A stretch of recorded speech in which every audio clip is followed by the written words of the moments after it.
Hi everyone, welcome to Nutriguide daily. ఈరోజు menopause గురించి తెలుసుకున్నాం. మెనోపాజ్ 45 to 50 ఇయర్స్ మధ్యలో వచ్చే సైకిల్స్ అప్ అండ్ డౌన్ ఉండడం, ఆగిపోవడం, మంత్లీ పీరియడ్స్, దీన్ని మెనోపాజ్ అంటాం. యాక్చువల్గా లేడీస్కి వచ్చేసరికి స్టెప్ బై స్టెప్ ఒక్కొక్క స్టేజ్లో ఒక్కొక్క లాంటి ఛాలెంజెస్ ఉంటాయి లైఫ్లో. మెచ్యూర్ అయ్యే ఏజ్ వరకు ఏ ప్రాబ్లం ఉండదు. మెచ్యూర్ అయిన అప్పటి నుంచి ఒక బేబీకి బర్త్నిచ్చి మదర్గా మారే వరకు రకరకాల చేంజెస్ ఉంటాయి ఒక ఉమెన్ బాడీలో. సో అదొక రకమైన యుద్ధమే జరుగుతుంది, చేంజెస్. దీంతో పాటు ఆ స్టెప్ అయిన తర్వాత నెక్స్ట్ వచ్చేది మెనోపాజ్. సో ఒక బేబీకి బర్త్నివ్వడం అనేది పునర్జన్మ అని చెప్పుకుంటారు. యాక్చువల్గా 45 to 50 ఇయర్స్ మధ్యలో వచ్చే ఈ మెనోపాజ్ దశ అనేది చాలా కీలకమైన దశ.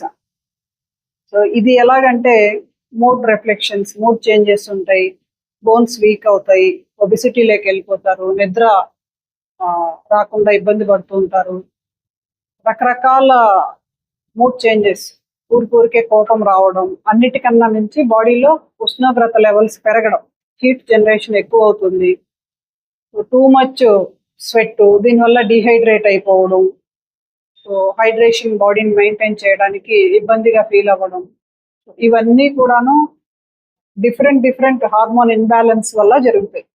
ఎందుకంటే అప్పటి వరకు ఎవ్రీ మంత్ రెగ్యులర్గా మంత్లీ పీరియడ్స్ ఏవైతే వస్తుంటాయో, సో మెనోపాజ్ దశలో అప్ అండ్ డౌన్ అవ్వడం, స్లోగా ఆగిపోవడం జరుగుతుంది. సో దీనివల్ల ఏమవుతుందంటే ఒక్కసారిగా ఒక ఉమెన్ బాడీలో హార్మోన్ ఇన్బ్యాలెన్స్ అనేది పెరిగిపోతుంది. సో దీనివల్ల వచ్చే ఇబ్బందులు ఇవన్నీ కూడా ఛాలెంజెస్. టోటల్ మనం బాడీ రన్ అవ్వాలంటే, మనం రోజువారీ యాక్టివిటీస్ సక్రమంగా జరగాలంటే మనం ఆధారపడాల్సింది హార్మోన్స్ పైన. ఈ హార్మోన్స్ ఎప్పుడైతే బ్యాలెన్స్ తప్పుతాయో ఆటోమేటిక్గా వీళ్ళ మూడ్ బ్యాలెన్స్ తప్పుతుంది. సో ఇప్పుడు నేను చెప్పిన ఇబ్బందులన్నీ కూడాను మెనోపాజ్లో వస్తుంటాయి. కండరాల నొప్పి, సో బోన్స్ వీక్ అయిపోవడం, జాయింట్ పెయిన్స్ రావడం, సో కొంచెం చెస్ట్ పెయిన్ లాంటి సిమ్టమ్స్ రావడం, అది కార్డియాక్ ప్రాబ్లం ఏమో అని భయపడడం, సో ఒక 3-4 months గ్యాప్ ఇచ్చి పీరియడ్స్ రావడం, దీనివల్ల కొంచెం ఓవర్ బ్లీడింగ్ అవ్వడం, ఇలాంటి ఛాలెంజెస్ అన్నీ కూడాను మెనోపాజ్లో ఉంటాయి. సో దీనివల్ల ఏమవుతుందంటే పూర్తిగా మానసికంగా ఇబ్బంది పడుతూ ఉంటారు, బ్యాలెన్స్ చేయలేక. సో దీన్ని మనం క్రాస్ చేయాలి, దీన్ని బ్యాలెన్స్ చేయాలి అంటే చిన్న టిప్స్ నేను చెప్తాను.